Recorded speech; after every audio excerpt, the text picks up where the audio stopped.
Hi, everybody. Welcome to tonight's book launch event. Thanks so much for joining. My name is Dr. Caris Campion. I'm a Legacy and Action Research Fellow at the Stephen Lawrence Research Centre. And tonight I'm inviting an international conversation about mixedness and its intersections. It's kind of not a typical book launch the way tonight's organised. Essentially, what I'm going to do is use some themes that feature throughout the book as a way to kickstart some conversations with colleagues who are writing on similar topics in Canada and the US. So it's a conversational piece. We have 3 talking points that we'll be bringing our scholarship together in conversation around, and we'll leave around half an hour at the end for audience comments and questions. So I'll get started by just basically giving you a bit of info about the book, a little bit of information about the book. It came out in November 2021. The book centers around the life histories of 37 people of mixed white and black Caribbean heritage, born between 1959 and 1994. The stories in the book are all set in the thick material context of the UK's second largest city, Birmingham.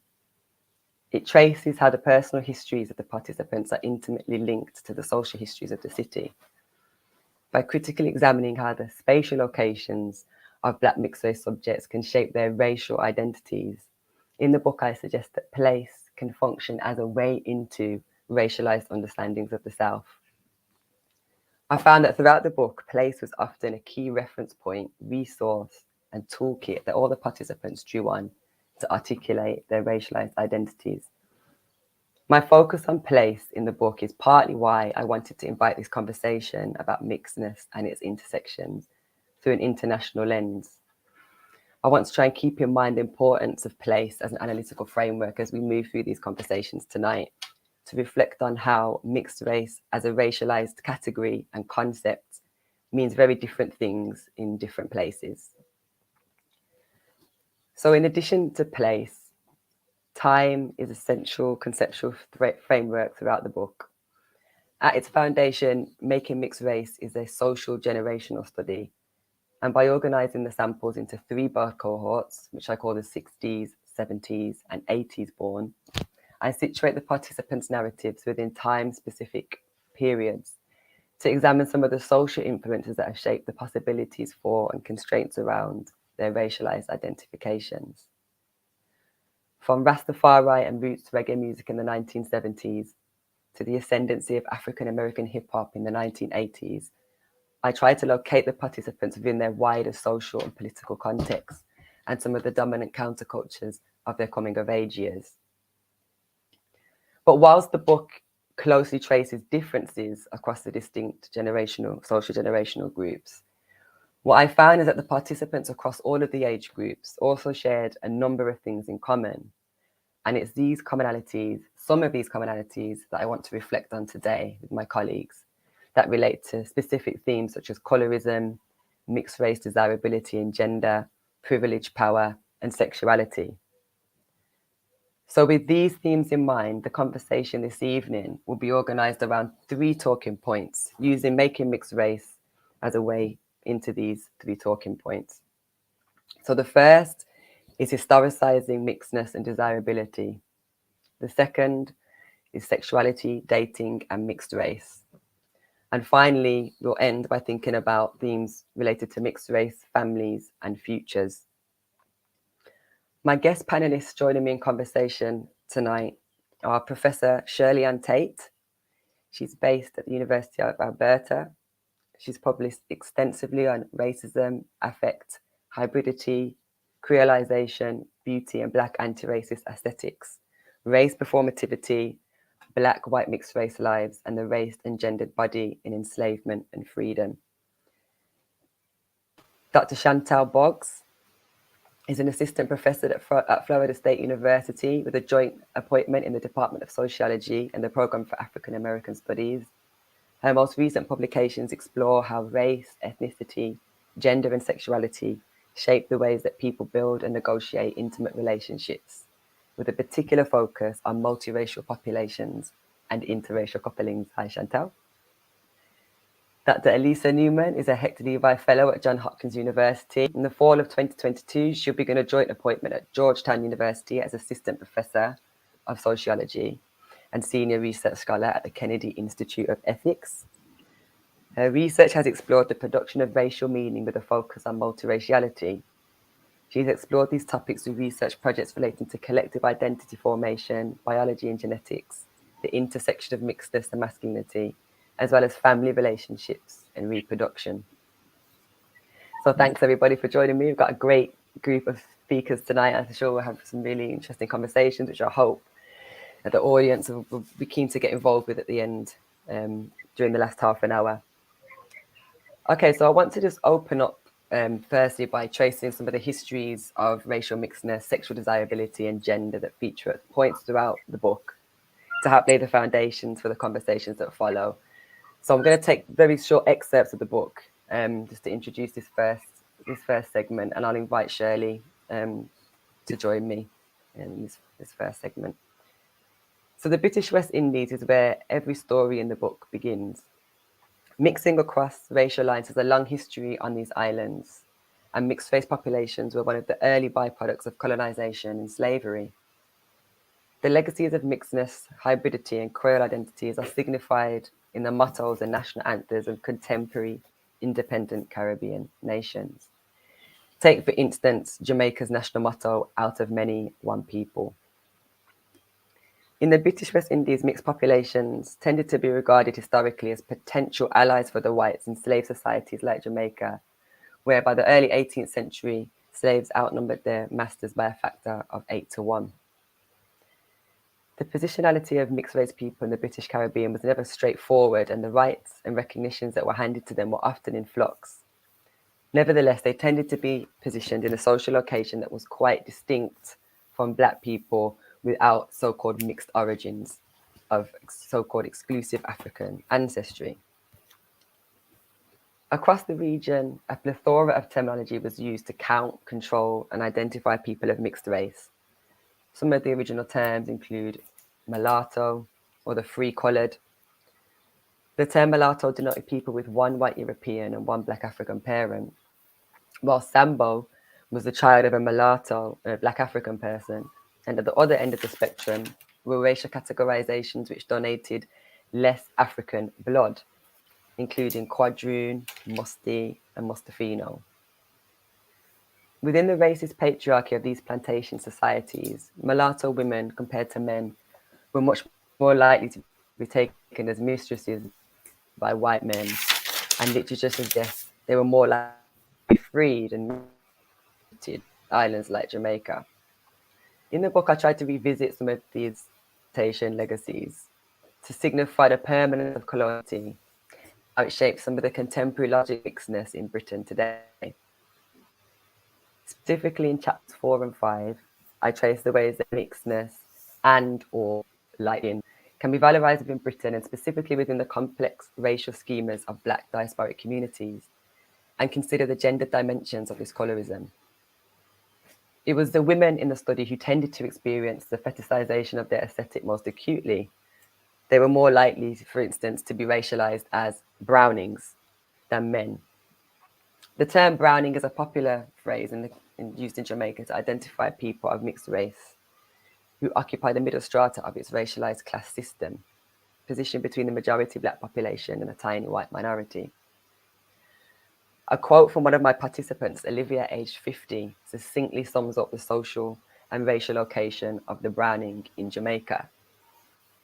She explained to me, quote, "Ain't nothing like an ego trip than to be a mixed woman in Jamaica." What she was referring to was one of her many trips to the island that came about after she'd been working in a Caribbean food shop in Birmingham. The owner asked if she'd like to travel to Jamaica to head up a new shop he was opening there and be front of house during the initial week, quote, "all expenses paid." She felt that his request was partly the result of her good track record as an employee at the shop, but also due to the fact that, in her words, she quotes, "an English browning would draw a crowd."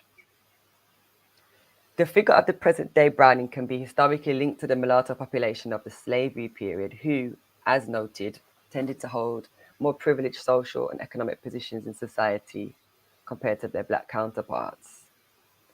What's evident from Olivia's anecdote is how her colour, as it transfers to the Jamaican context, provides her with real economic and social gains.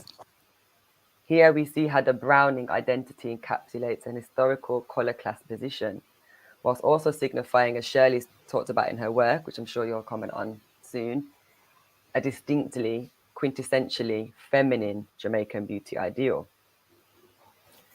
Javon, age 20, another participant, also highlighted the gender dimensions of the Browning and how transatlantic diasporic linguistic practices allow for Jamaican terminology and racial schemas to seamlessly transfer to the UK context. When talking about women and dating, Javon explained to me that, quote, Brownings were his type, and he did not find black girls attractive.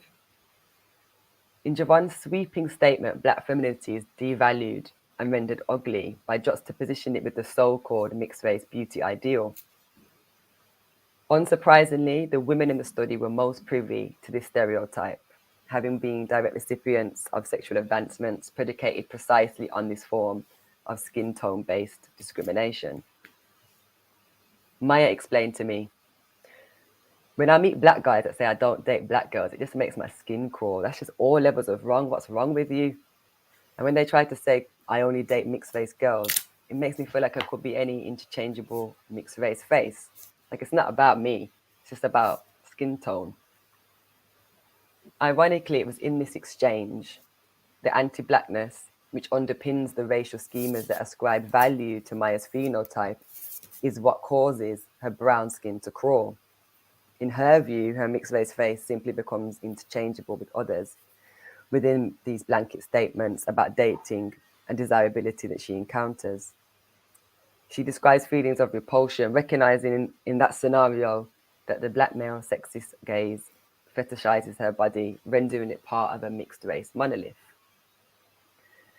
So I want to just pause here. That's kind of going to be my biggest monologue of the night. I want to just, it is a conversational piece, but I wanted to just introduce some of the themes of the book and draw out some excerpts so you kind of get a feel for some of the conversations and discussions that take place. But I want to just pause for a minute to think about how the mulatto of the British West Indies can travel across time and place to become the Browning of Birmingham. And it's at this point that I want to bring you in, Shirley, to reflect on some of the kind of the endurance really of these Caribbean colonial categories, and ask how these histories that I touch upon briefly in the book have shaped your own work and thinking on the subject. Thank you, Caris. I want to, first of all, thank you for inviting me to be on this panel. I'm really looking forward to the discussions like everyone else. And also to thank you for writing this book. I know you gave me a section to read. I read the section and I thought, no, man, I'm just going to read all of this. It was really good. It's a really good book. Thank you. Nice. Thank you so much. It's a nice book. I'll try and attend to what you want me to attend to, but of course I'll go off track. That happens as well, okay? So forgive me if I do that. I want to start with some history stuff to show like how that impacted my work. That's what you asked me to do.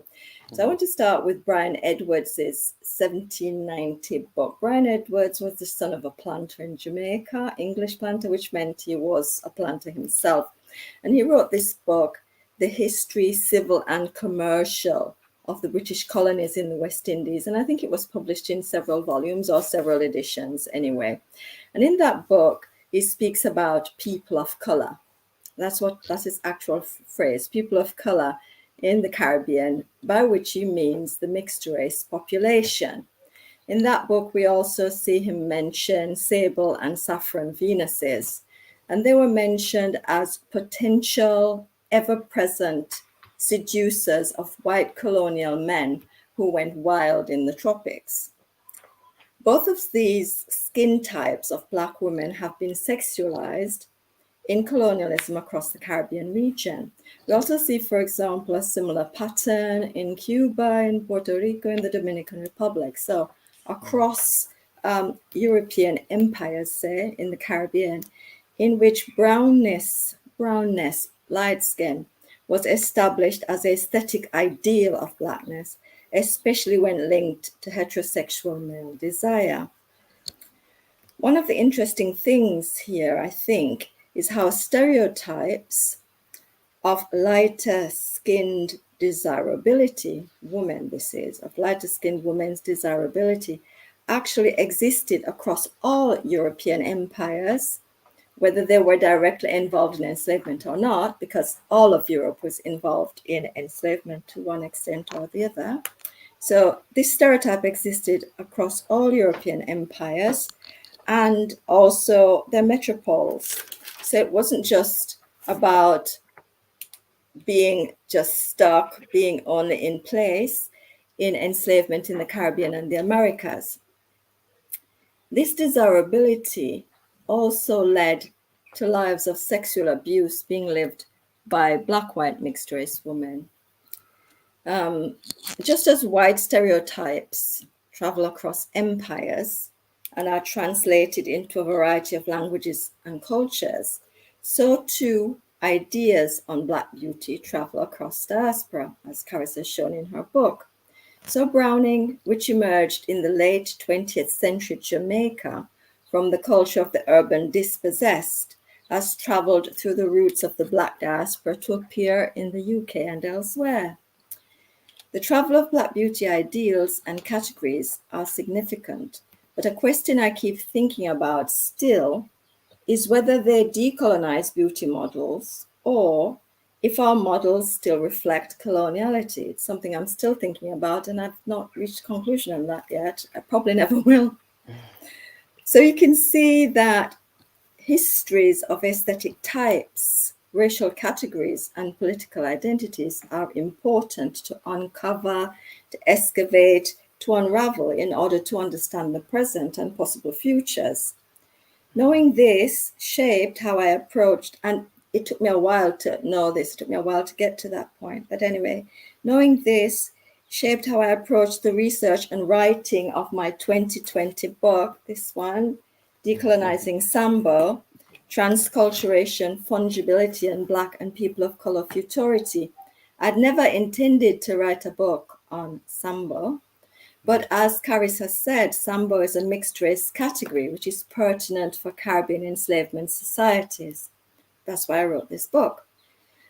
Sambo, as we know it, was anglicized from the Spanish Sambo, spelled with a Z.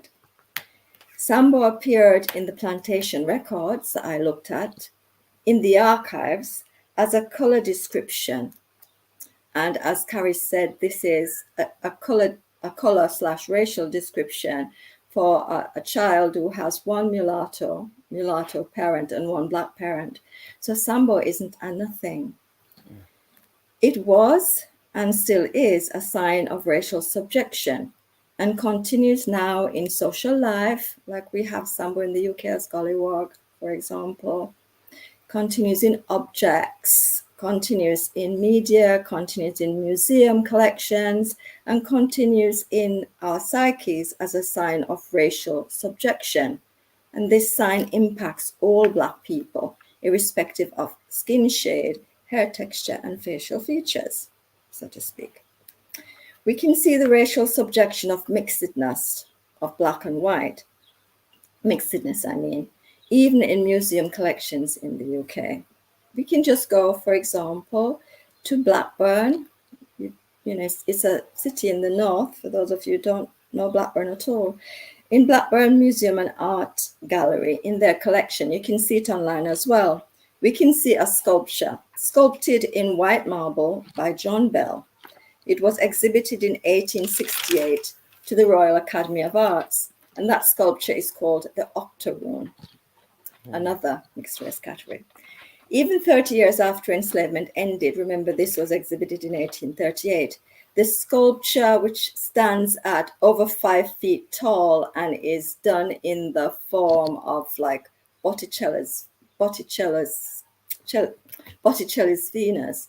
The sculpture harks back to enslavement as a white supremacist text of heteropatriarchal desire for Black, white, mixed race, pale-skinned, curly-haired women, making the curly hair itself, of course, making African heritage plain, because she's sculpted in white marble, so it has to be made plain in some kind of way. So the curly hair does that. But also, of course, her African heritage is also made plain because she has been sculpted in chains to show that she was still in bondage. And this was 30 years after enslavement ended, 30 years after full freedom in the Caribbean in 1838. So the chains make us remember that she is still Sambo's daughter, still not white. That is, of course, now still his message today. And that's the message that we get when we go to the museum or when we even look at this image online.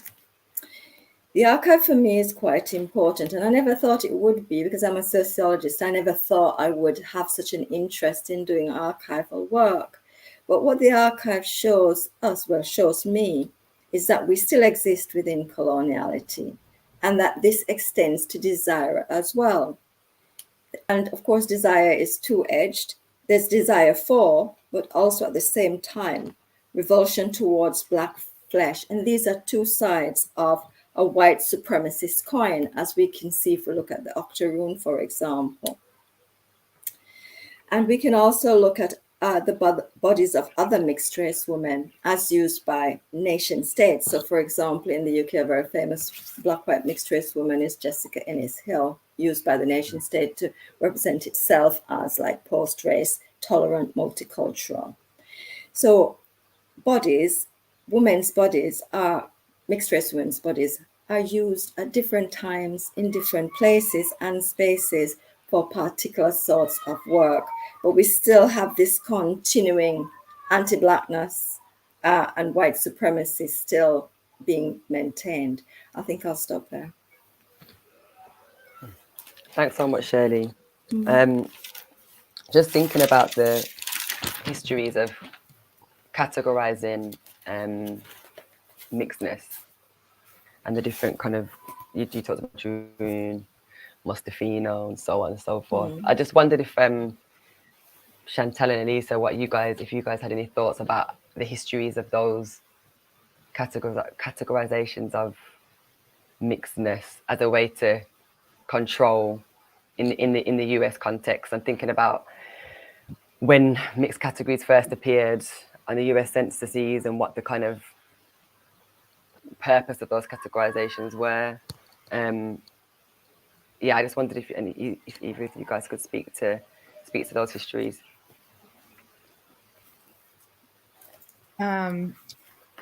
Yeah, so I mean, so that was all very fascinating. Thank you, Shirley.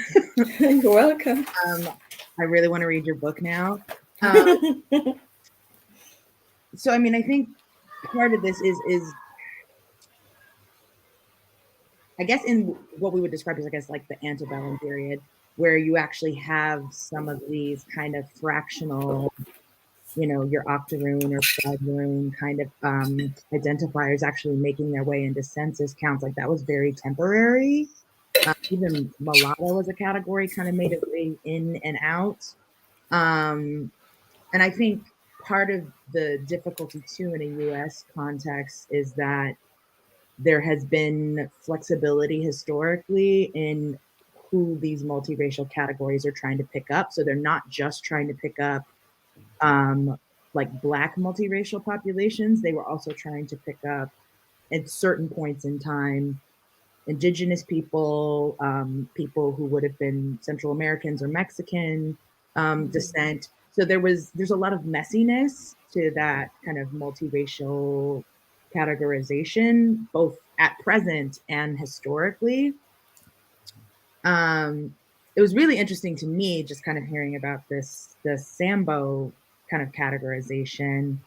Or I guess Sambo is the way that it's being pronounced by y'all. For me, I hear Sambo and like that is not, like that's more like a minstrel figure, right, in a US context. So it's just like even thinking about that as like a literal kind of category, specific kind of categorization of person is already like really kind of interesting to me. So it's more, yeah, I think there's already a lot of, I think, kind of messiness in kind of what the category is trying to measure and kind of how that's being defined.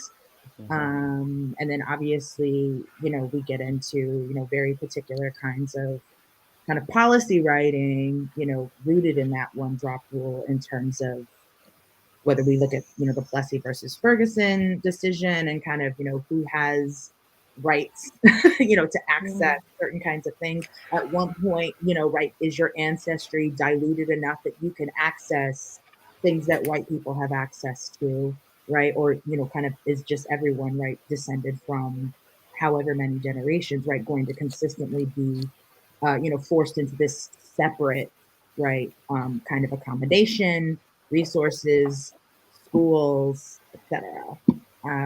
Elisa, do you want to add anything? No, I appreciate those comments. You really introduced sort of the US context quite well. And I think exactly sort of that emphasis on like how these fractional sort of labels can be so socially meaningful, but yet the decision is made to sort of like legally like one single drop of Black blood sort of like dismisses any claims to these rights, and then how this sort of becomes to overlap with, claims to citizenship for other groups that are trying to enter the US context, and whether or not they can be considered white is sort of the way to answer and resolve that question. So I think it's very much attached to, this distinction between socially kind of like everyday meaningfulness of lighter skin and what this signifies, and this quantification of blood and ancestry, versus sort of like the overarching approach of this sort of like binary racialized society that's set up to really hierarchically organize Black, white, and sort of reduce the mobility in between those categories. I just had a thought. Yeah. Well, I'm just thinking about this and how I'm thinking about basically kind of how technologies have really shifted a lot of this kind of discourse as well. So now you have these, kind of popularly available DNA ancestry tests. And I think that now is kind of creating further ambiguity, opening up people to maybe kind of adopting some form of a kind of multiracial identification that doesn't really map onto kind of historically how we've thought about people who were multiracial, because so much, right, of you being clocked as a multiracial had to do, right, with what you looked like, or people having knowledge about who your family members were. Which is why the whole phenomenon of passing, in the US, to really effectively pass, you had to completely distance yourself from, right, anybody who could basically ruin the performance. And now, right, you can have a white police officer who was born to white parents, raised, right, as a white person, have a DNA test that comes back like, some small percentage Black or African, and use that to file like discrimination suits being teased about being Black, right? So there's ways, right, in which there's things being tagged onto blood, right, and genetics in a way now that technology facilitates, that certainly has existed for a long time, but the way that was measured and accounted for has, obviously they didn't have access to, right, being able to like DNA type someone. Yeah, I'm just thinking about that kind of conversation about the role of DNA in contemporary identifications and racial identifications, and I guess I think it's your paper, Chantal, one of your paper that talks about. I'm kind of shifting us on actually now to that next topic around sexuality, dating, and mixedness, and how that translates historically into the contemporary moment. And you talk about the fact that it's not necessarily even just phenotype these days, like to be seen or read as mixed, that is capitalized on, or that is seen as supposedly attractive or desirable in the dating and marriage markets that you talk about in the contemporary climate, even to self-identify as mixed or to claim some kind of mixed ancestry in this contemporary post-racial neoliberal moment it can be used in some kind of way to as capital in these kind of dating and marriage markets. And I just wondered if you could speak a bit to kind of some of the things that some of the discussions that you've had in your research with people about why that process happens, I guess. Like, what is it about? And I think, like I said, there's something about the context that we're living in that means that mixedness as a category holds a level of capital that people can try and utilize in ways that are kind of beneficial to them in these kind of intimate relationships and dating contexts. But yeah, I wonder if you could kind of talk to that a little bit more, basically. Yeah. Why does that increase the likelihood of being perceived as desirable or attractive? Like, how does that play out in your work? Yeah, so I want to say that the chapters that you asked me to read were really interesting, and I appreciated the way that you kind of draw this attention to time and place, because I think a big part of what I've been thinking about as someone who studies online dating, as someone who studies social media, is thinking about the ways that the internet is really, I guess, reworking how we think about place and also how these ideas move. And so much also of this conversation, right, about like this kind of category of brown was also just really interesting for me to like think about as someone in a US context, because brown has some different meanings here. When we talk about the browning of America, right, we're talking about the fertility of primarily Hispanic Latinx populations, and we're talking about an influx of immigrant populations primarily from Central America. So we're not even necessarily talking about Black people when we think about browning in a US context. And then I'm also even thinking about, like South Asians describing themselves as brown, right? So it's, and even the way I think there was a point in college where I don't even know where I got it from, but I was like trying to describe myself as brown, as a mixed race person. And that introduced a lot of confusion for other people, because they assumed that meant that I was a Latina, or like they didn't register that like I was just trying to refer to myself as like a lighter skinned Black person, right? So there's ways I think that like there's just so much messiness, right? And so I think that the internet kind of helps some of these, right, kind of location contextualized, culturally contextualized terms, right, spread to other places, and then, right, things are coming into kind of clash. But specifically talking about, kind of the dating thing, as you were noting, I mean, I think there's a few kind of things that, kind of emerged, I guess, from the work I was doing with these self-identified multiracial women. One, because of so much of how like now multiraciality, right, is about self-definition.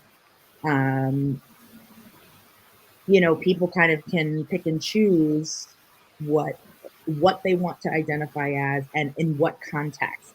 So you'll have people who like maybe on a census would not identify as multiracial, but they make sure to emphasize that in, say, like a dating profile. Some of the people who I didn't get a chance to interview them, but I was, as I was recruiting, I was coming across people who were identifying as like white and Native American in their dating profile. But when I reached out to them, they're like, oh, I just recently did one of those DNA tests. And so for me, I'm just like, the first thing you do is go and update your dating profile. Like, what exactly do you think like is going to happen with that? So, there's that mixed with the kind of exotic stereotype that, primarily applies to women. There's, oh gosh, where'd my notes go?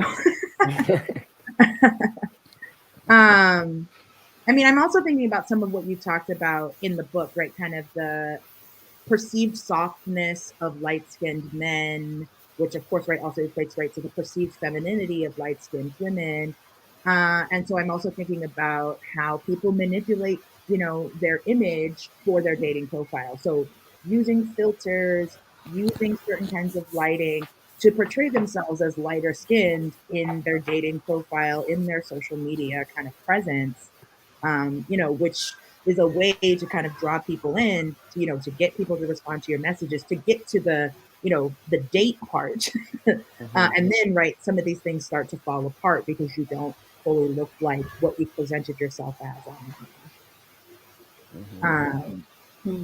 Yeah, so there was a lot of that. But I mean, for the women who were Black multiracials, so I talked to women who were Black and white, Black and Asian, some were Black and Hispanic. They did talk a lot about colorism and, certain kinds of perceptions of them as either lighter skinned women or as multiracial women, maybe being, well, one, of course, their attractiveness being rooted in that exoticness, but also I think certain ideas about, them being stuck up or maybe not being stuck up, right? Like there's a lot of it kind of depended on like what their ancestry was. So especially for women who are mixed with Asian, right, there's a perception of, right, submissiveness and docileness. With those, who are perceived as Latina, right, there's a, kind of sexual prowess thing. With Blackness, right, comes having maybe a certain kind of, sassy or strong attitude, right? And so kind of what are the ways in which those personality traits are expected, right, to kind of appear within the context of the relationship? And, how do those actually get weaponized against some of these women? So there was just lots of layers that it's obviously it's the colorism factor, but it also depended on what they were mixed with. And it's interesting how like being like whiteness kind of just floats through all of this, is just like kind of having no real effect except other than, making you lighter skinned.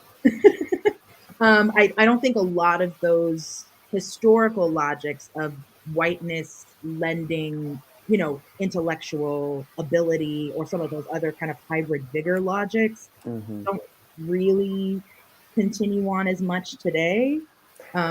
It's more in the you're lighter skinned or you'll have good hair or, those kinds of logics, but not really this idea that you'll have different kinds of personality traits in the ways that being mixed with Asian or being Latina, right, does. Does that answer the question? Yeah, well, I mean, if anyone, Shirley, I don't know if you're seeing that you've got a thinking face on. I don't know if you're looking to. No, I was really listening to Chantal and enjoying it. And I was thinking, thinking about your example of the man brought up as white, who was white to all intents and purposes, and did the DNA test and found out he was Black, really. And I was thinking to myself, how is it possible for somebody who's always been white to suddenly do this thing about I'm being discriminated against because I'm a Black man? That made me just think to myself, well, it's really true. We need to have two ways of saying Black. One is the little b, which is about skin and I suppose ancestry, perhaps. And the other one is the big B, which is about politics based on, ancestry and skin, if you know what I mean.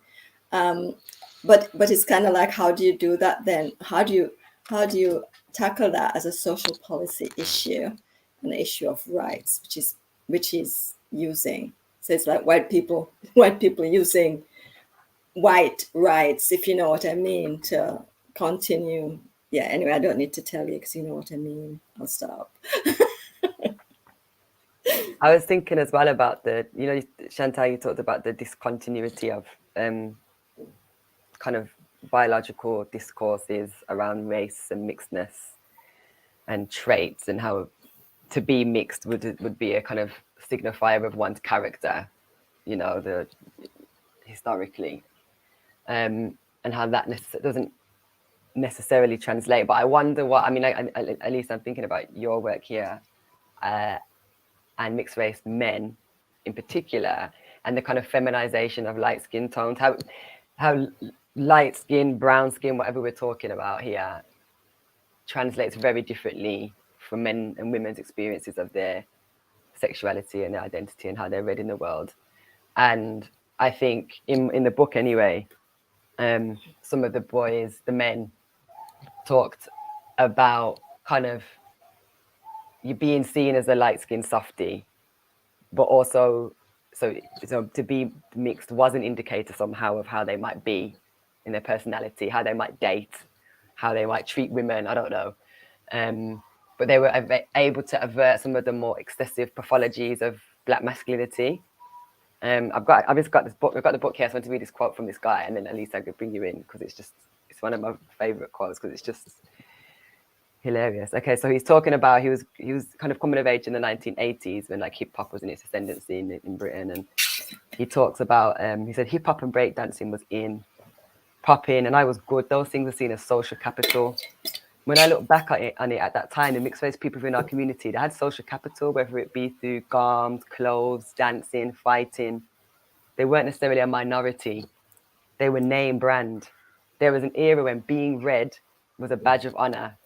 White girls loved you, Black girls loved you, because Black girls wanted the R&B type brother.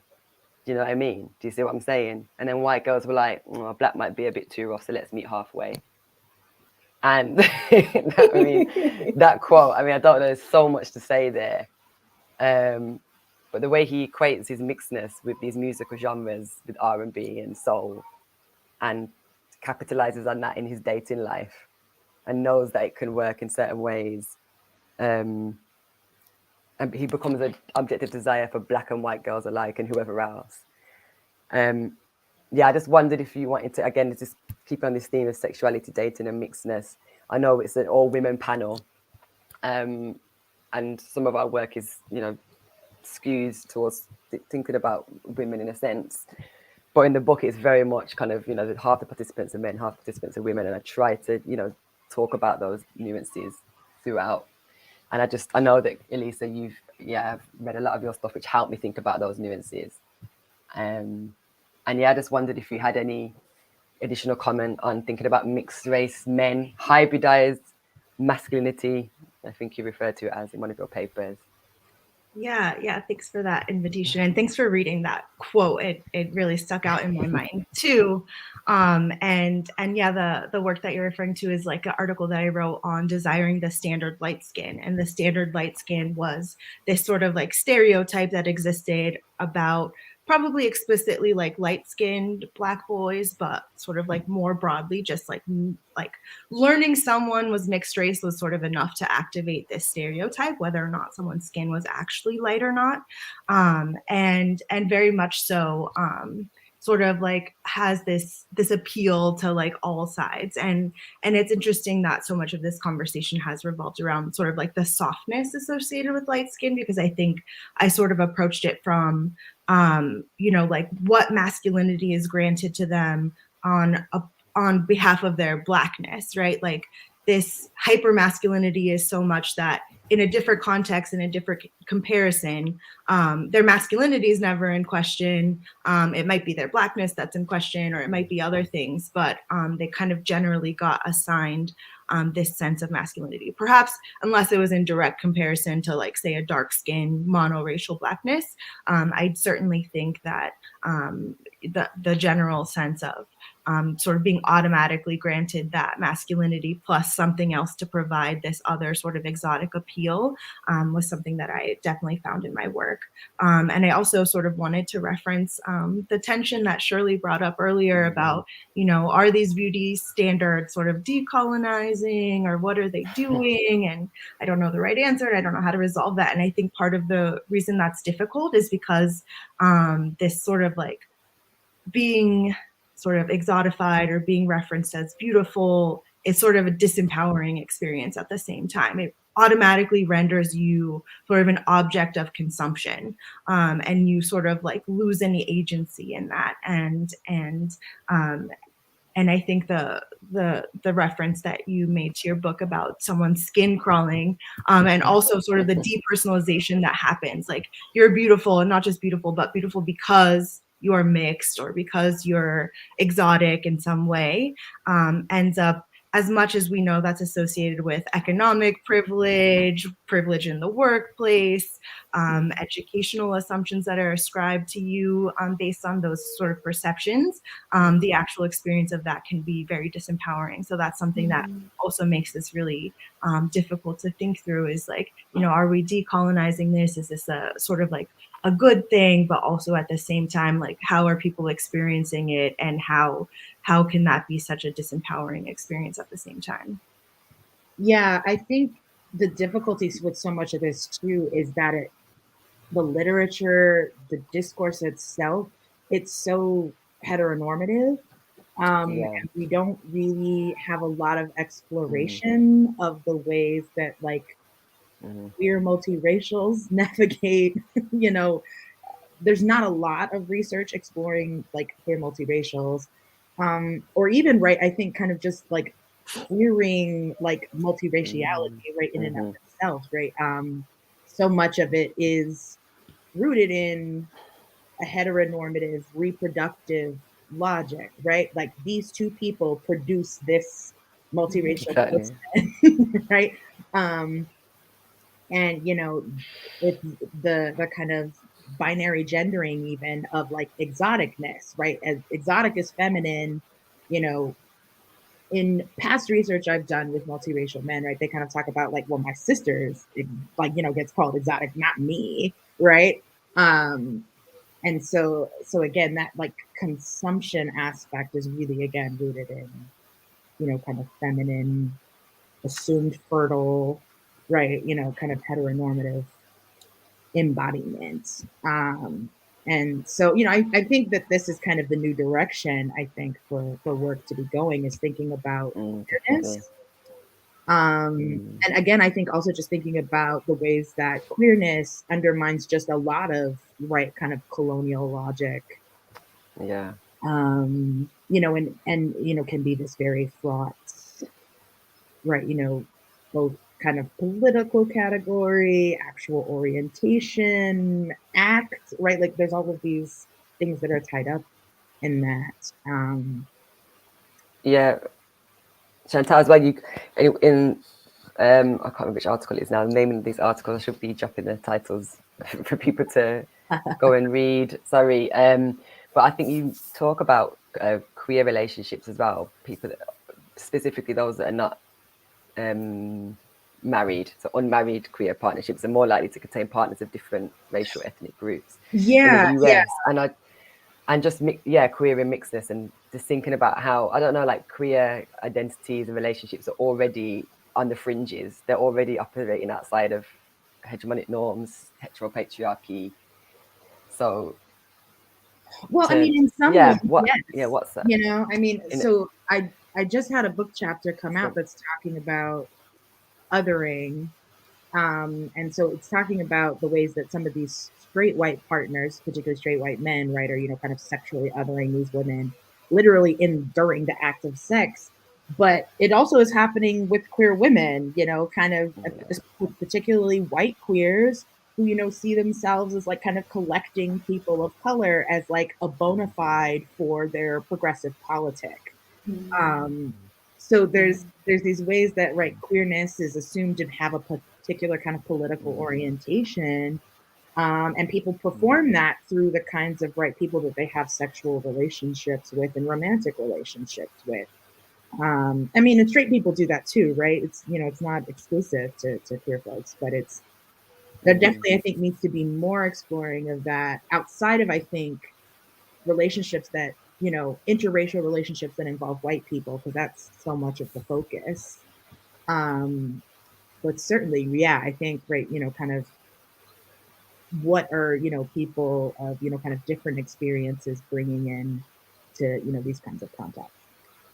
yeah, I think on that note, yeah, I agree. Like heterosexuality is like the unspoken norm in studies on mixedness and relationships, and I think, like I talk about briefly at the end of the book, like I think like the fascination, this desire, disgust, angst, all of those feelings and emotions that mixed relationships can elicit within people, reactions can, you know, I think, yeah, it's often in relation to opposite sex into ethnic partnerships and what that produces biologically, like literally the kind of reproduction. And I think discourses of biology are this irresistible when it comes to thinking about mixedness and race. And you kind of always, people kind of end up back at that place to kind of understand and make sense of this phenomenon, identity, whatever you want to call it, racial category.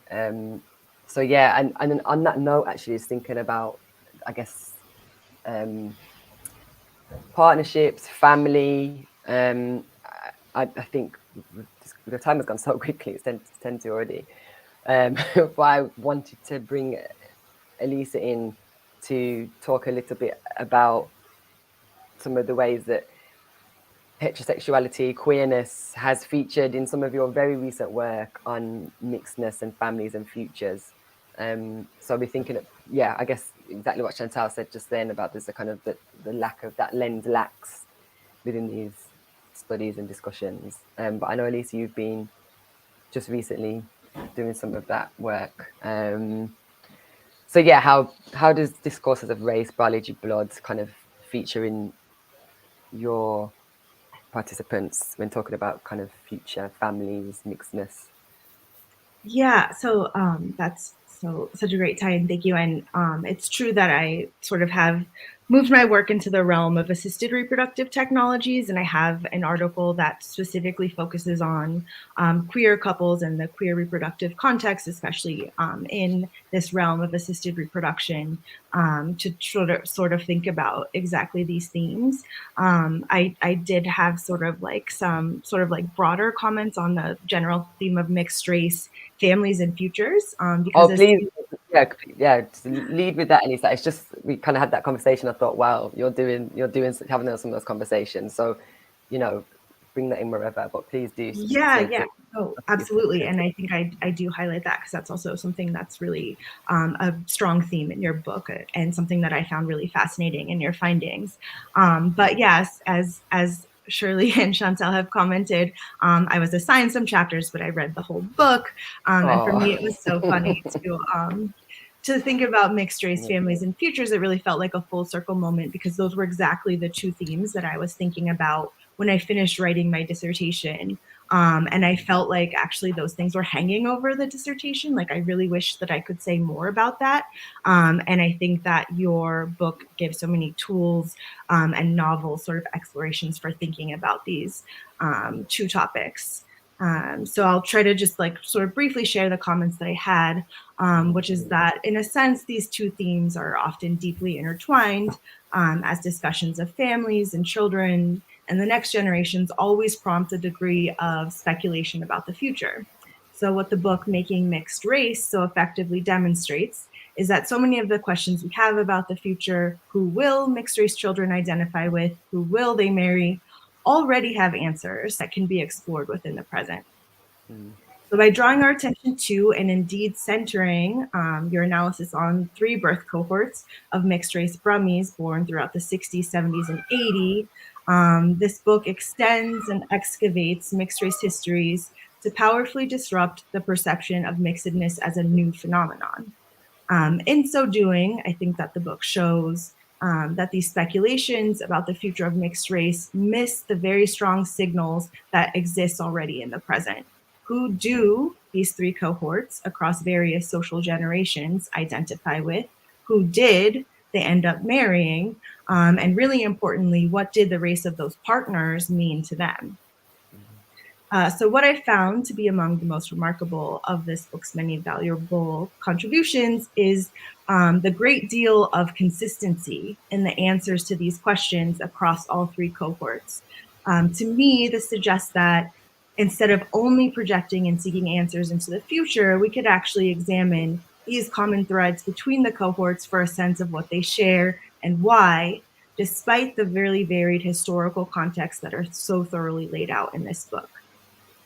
Especially when we consider, alongside other works that arrive at similar findings, such as Mary Song's discussion of racial dilution, and what I encountered in my own work, Bridging Mixed Race Studies and Assimilation Scholarship, we are sort of confronted with mounting evidence that should make more scholars reconsider the assumptions about what some see as mixed race aspirations towards whiteness.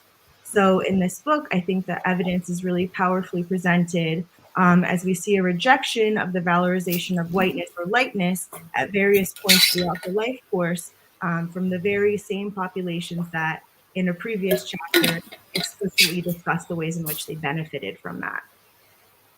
And I also think that people's reproductive decisions have a way of revealing their deeply embedded thoughts and reactions to race and racial difference.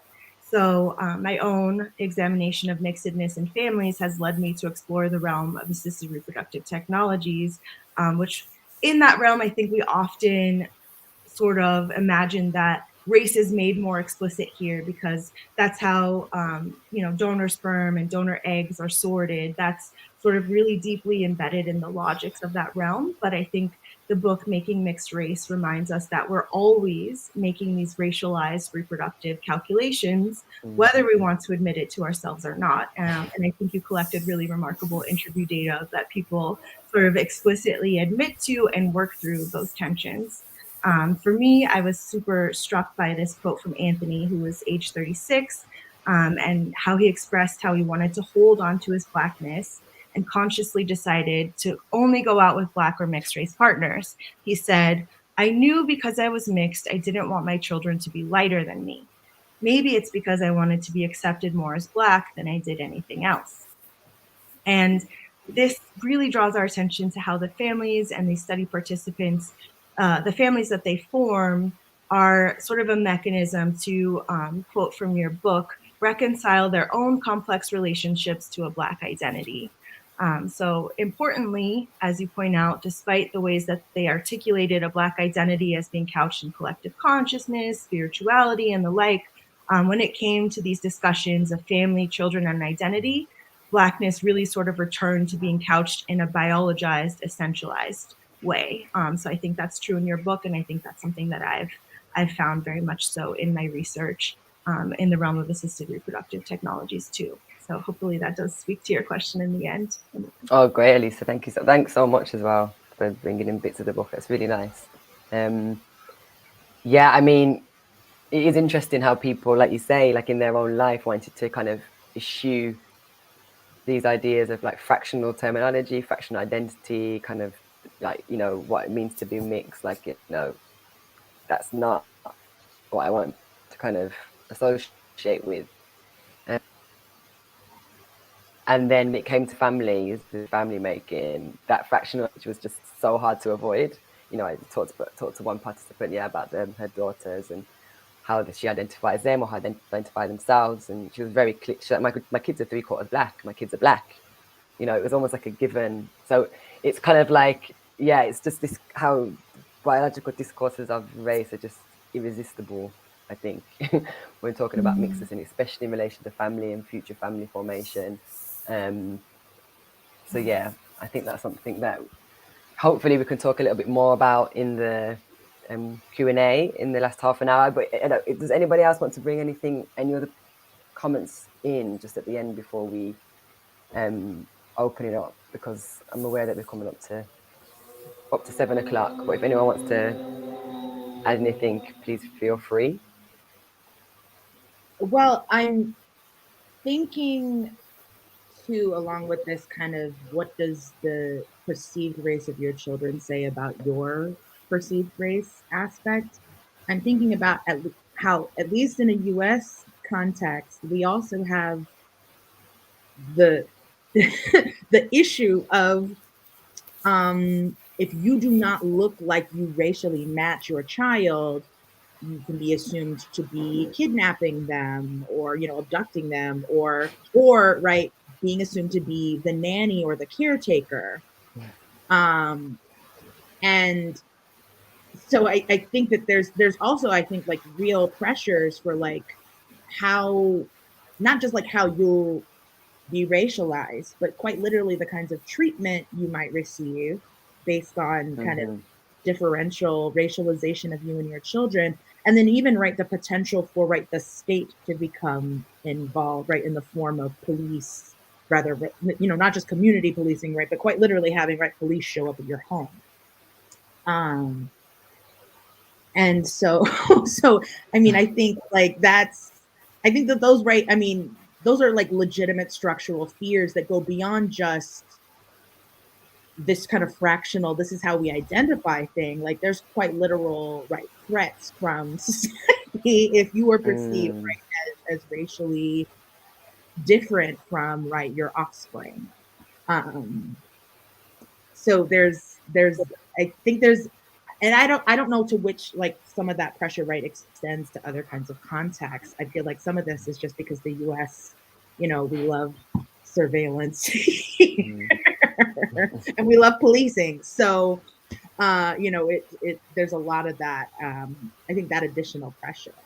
But, I think it also doesn't just come from, parents of color. I mean, I'm thinking about my own biographical article where my white mother, tells me that I act like I don't have a drop of white blood in my body, right? For her, it's offensive that I apparently do not exercise my connection to whiteness.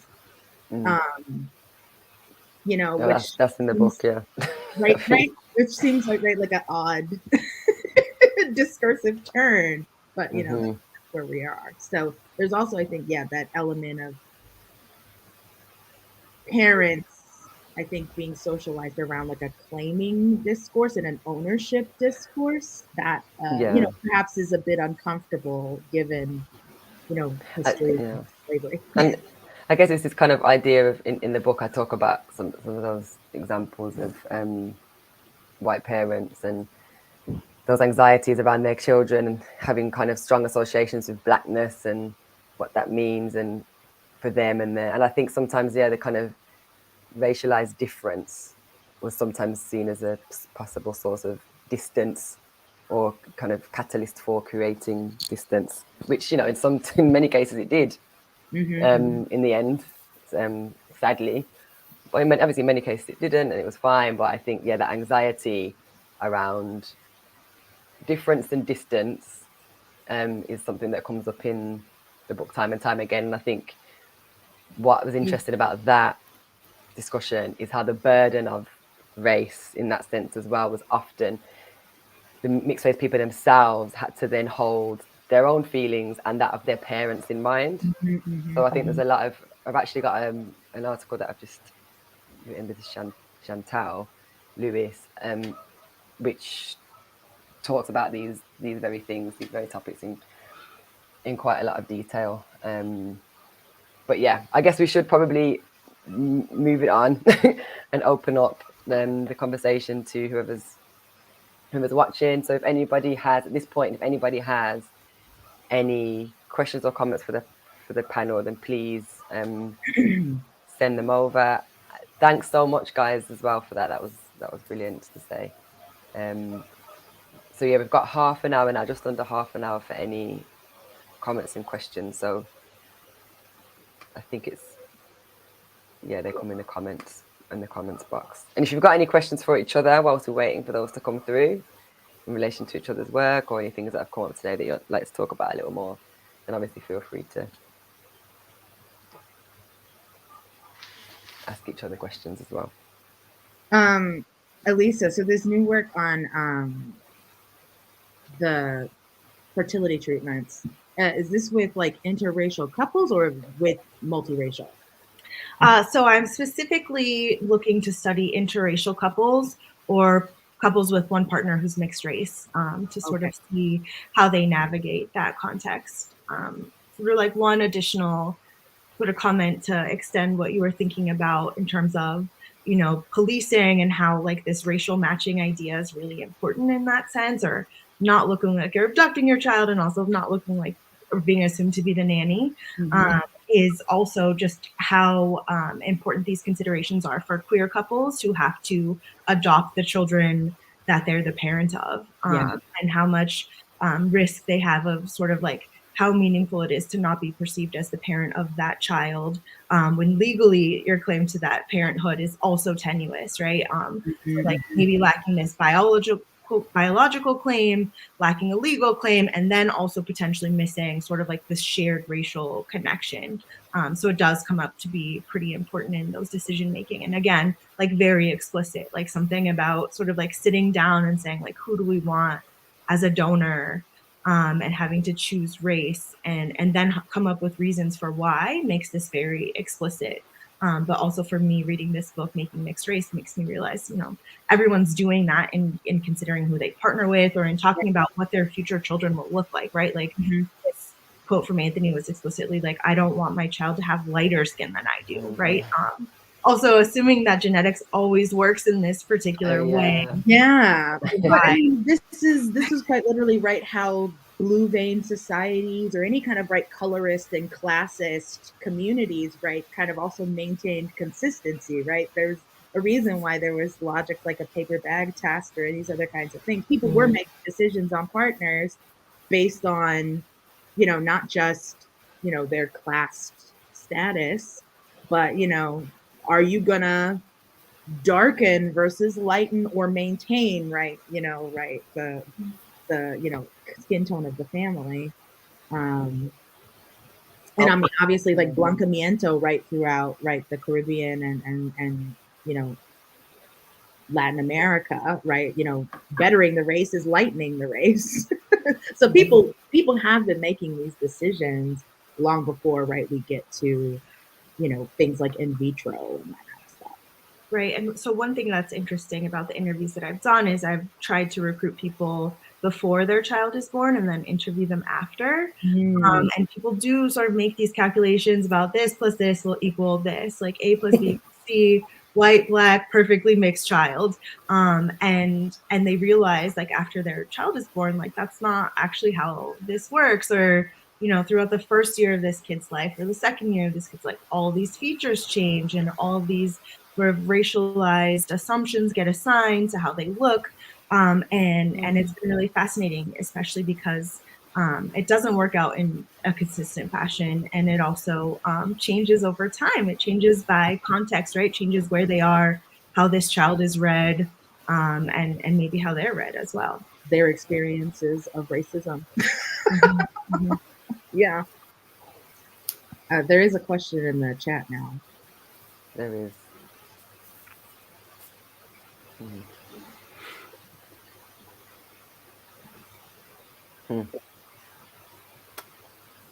So I guess this is specifically in relation to the British context. So I'm interested in use of terminology. Thanks, Camille. At some point in the past, there was a debate within the British context about using mixed race versus dual heritage. Your thoughts on this, please? I would say that I think for my participants in my study, they were much more familiar with and comfortable with and happy to refer to themselves as mixed race as opposed to dual heritage. I think dual heritage, terminology comes from different places, I guess. I think dual heritage is kind of a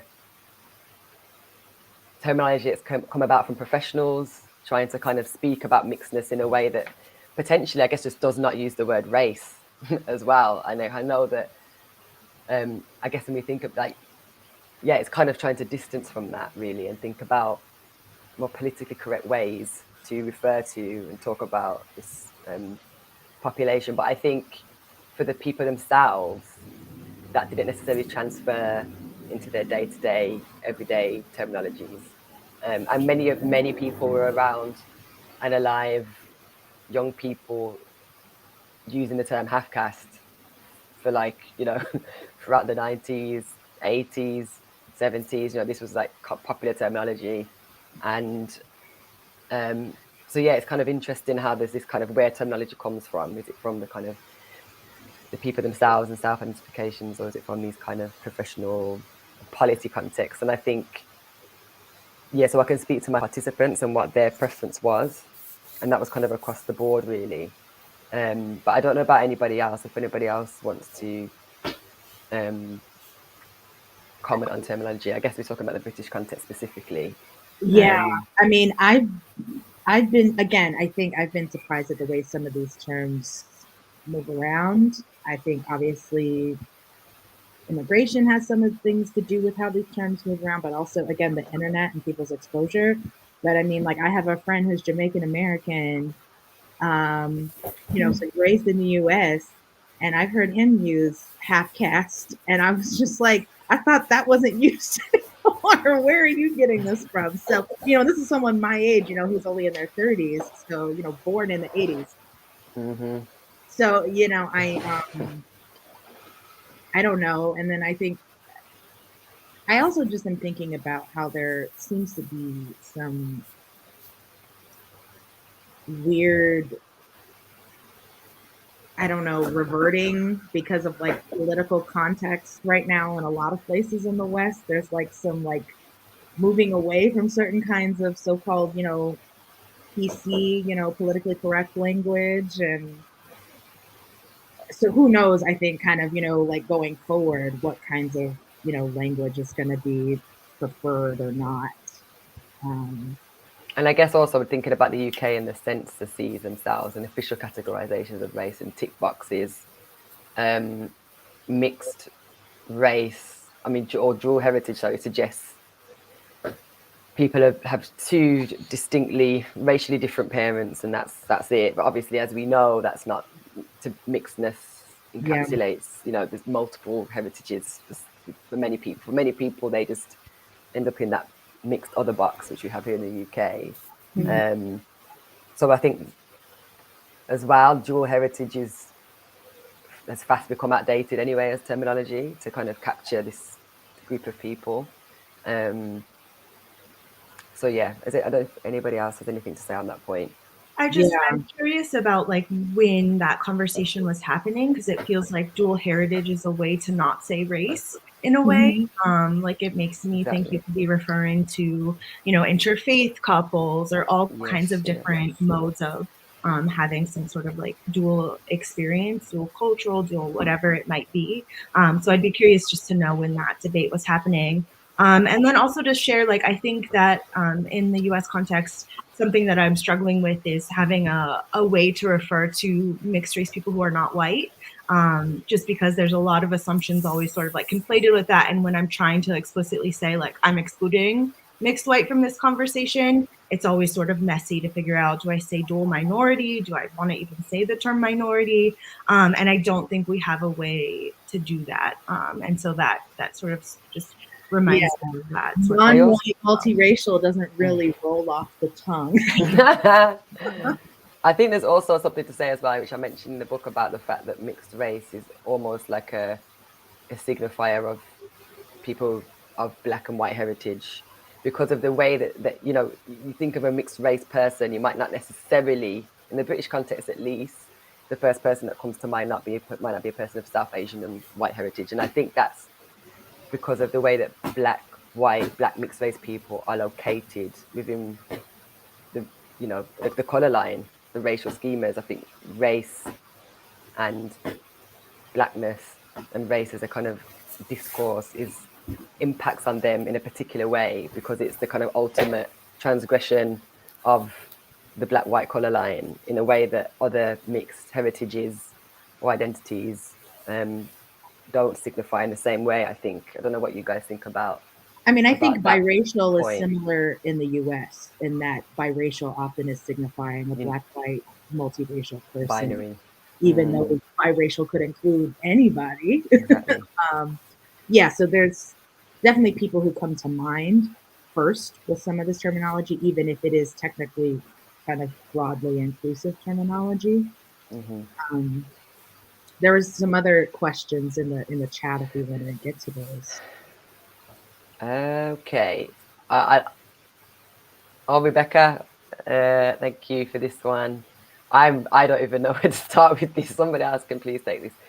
What do you think about the growing conversation about people who are transracial, i.e. people who want to undergo surgery to look different phenotypically? Actually, Rachel Dolezal had just happened when I was doing my interviews, and everyone was like mind blown. No one really knew what to make of it. I guess it kind of it kind of reminds me a bit of the phenomenon of blackfishing as well, in a way, like, it's all the same. I would argue that it's all the same thing. Yeah.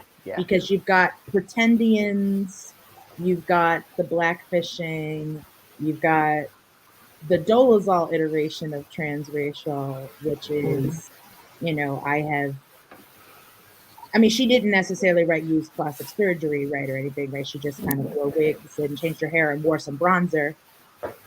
But I think particularly, right, there's some like influencer individual in the UK, right, who quite had plastic surgery to like steal the face of one of the BTS singers, and he took his name as well.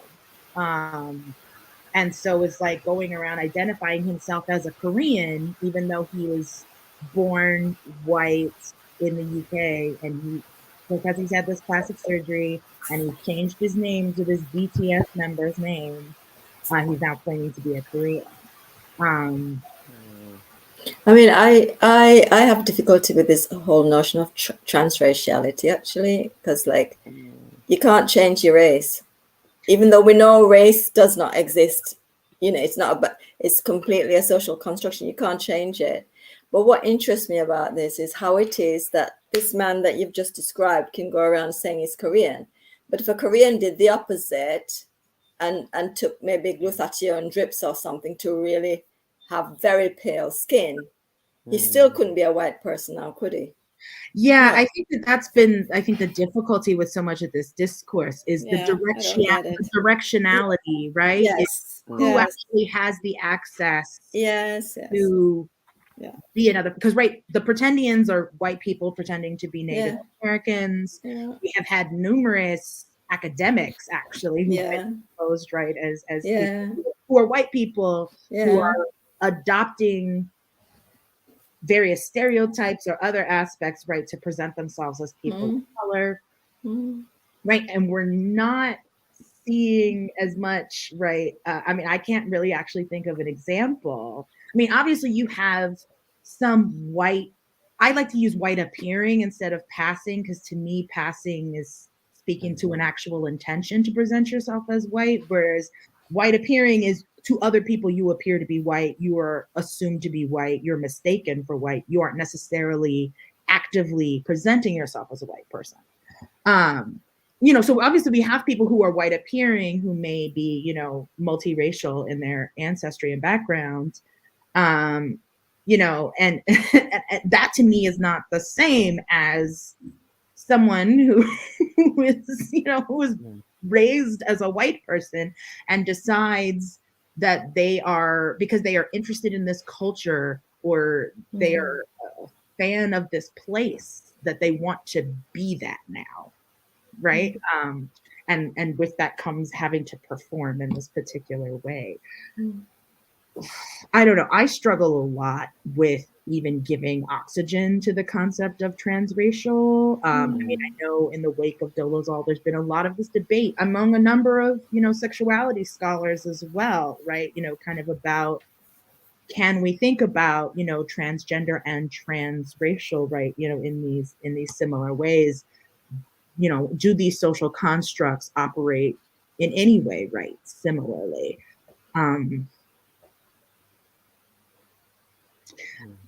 I struggle with it a lot. And I just think that as much as I think multiracial people kind of awaken these anxieties that, you know, we've constructed around, you know, boundaries, you know, right, between racial groups, I guess in some ways, right, this whole transracial phenomenon, right, is kind of trying to prove the falsehood of those. But at the same time, again, like not everybody has equal access. You know, because we have examples of, you know, famous Black people or even Afro-Latins, right, who have engaged in bleaching to lighten their skin, but like, did they actually become white people?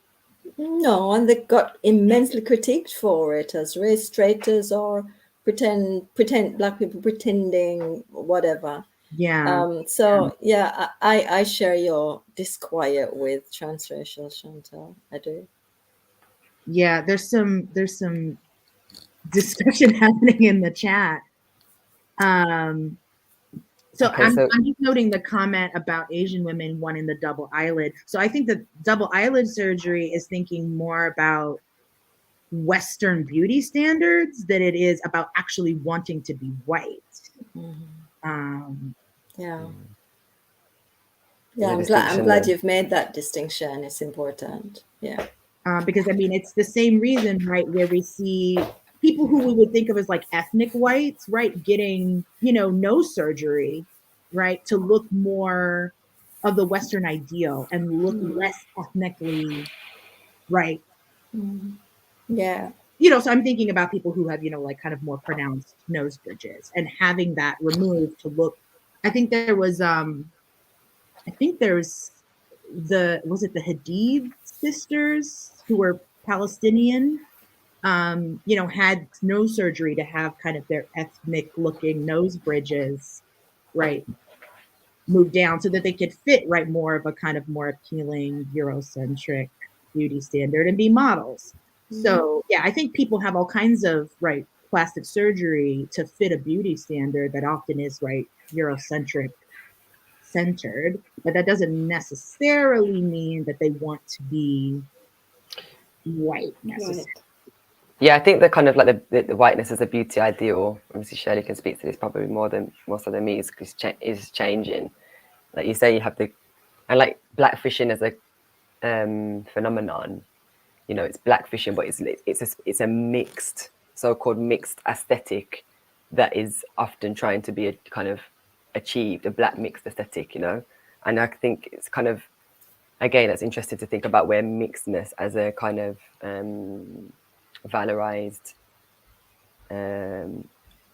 aesthetic and phenotype fits within the contemporary racial schemas of what it means to be, what's commonly understood to be attractive and what's not, and that whiteness is not necessarily atop the hierarchy in the same way that it might have been historically.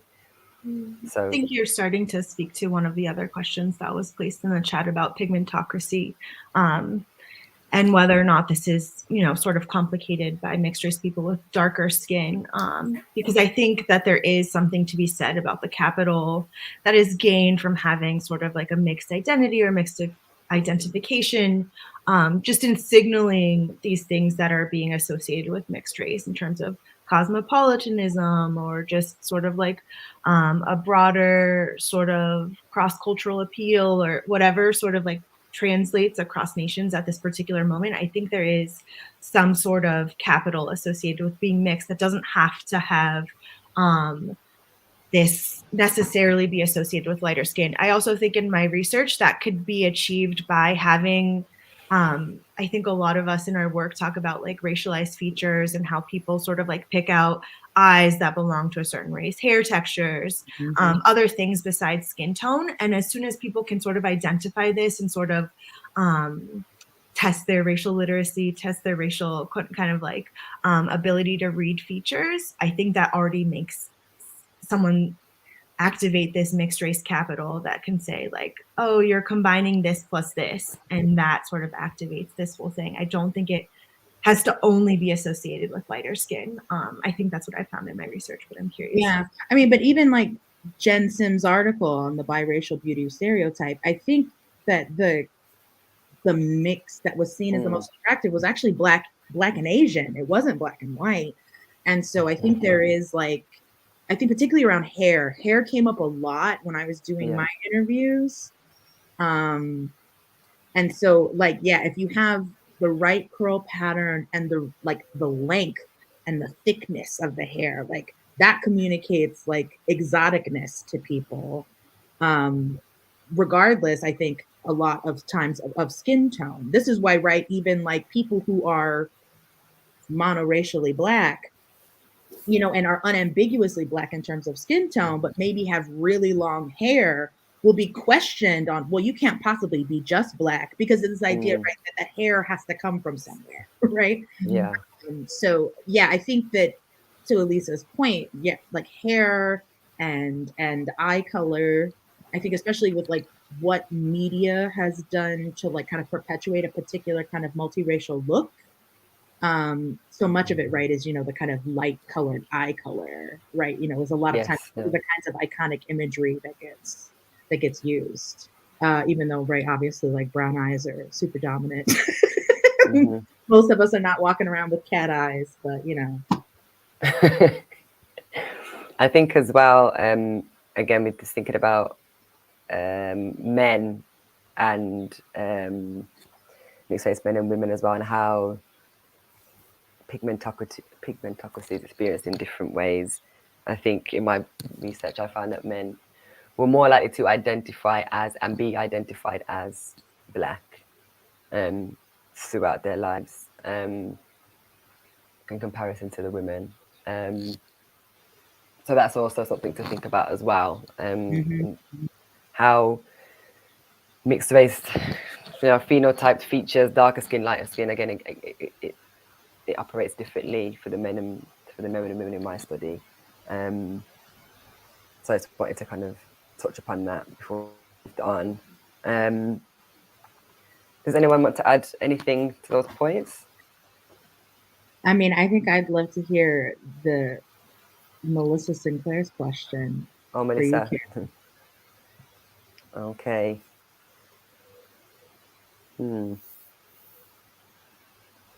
I can say from my the research, quotes are just amazing.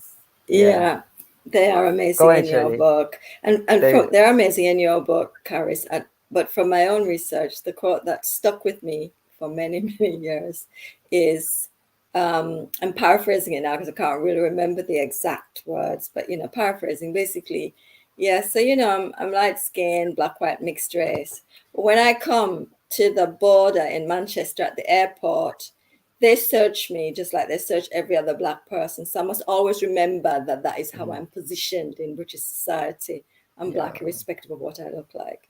So that for me was a very powerful kind of quote that has remained with me for a long time. On that note, actually, I've just thought of one of my favorite quotes in the book. So obviously the book is about mixedness, about mixed identity and what it means to be mixed. But there's a whole section where I talk about how people fleet between mixed race and Black identifications, because I think often kind of studies are focused on that kind of tension between whiteness and Blackness. But I try to think about how the participants marry up their Blackness and mixedness and how those kind of two identities interchange and mean different things at different points in their lives in different contexts, like you say, Shirley, in the airport or whatever. And I would say that across the generational groups, Blackness was a very important and central identification for all the participants, despite some of the kind of their complex relationships to Black identity throughout their lives at points. And I've got this one quote from Malcolm, who, he just proudly positions himself within the iconography of like a Black cultural aesthetic. Is talking about, like, he was talking about growing up in the 80s and kind of the stylization of that period and how he dressed himself, and it was a very kind of Afrocentric identity that he presented. And he says, we have a very large character, and I think that we are always compensating because we are socially poor, we are economically poor, and we are historically poor. So we make £5 look like £500, and there isn't any other culture or group of people that does that the way we do. We can be dead, but we will still look sharp. It's what we've learned to do, and other people are attracted to that, how we are as a people. We're very bolshy, we're very upfront, we're very forthright, and that comes from a history of having to be this way. And I think that's just such a good place to end, because the book is about mixedness, but it's like Black identity and Blackness, and how mixedness is a constitutive part of Blackness, and so on and so forth is a theme that runs throughout the book. And I think the way that Malcolm locates himself within Black identity, community, politics, stylization is very clear in that quote. And I think that might be a nice place. Well, yeah, we're at time. Yeah, it has to be. So thank you so much, everybody, for joining us. I hope that you found the discussion interesting and useful, and thanks so much to the panelists for joining me. The book is still out. If you're interested in some of the themes that we spoke to today, then feel free to get it in your library or whatever. Thank you. Thanks for having us, Caris, and it was great to see y'all and talk with y'all. This was great. Thanks so much. Thanks, Elisa, as well. Thank you. Shirley. Thanks.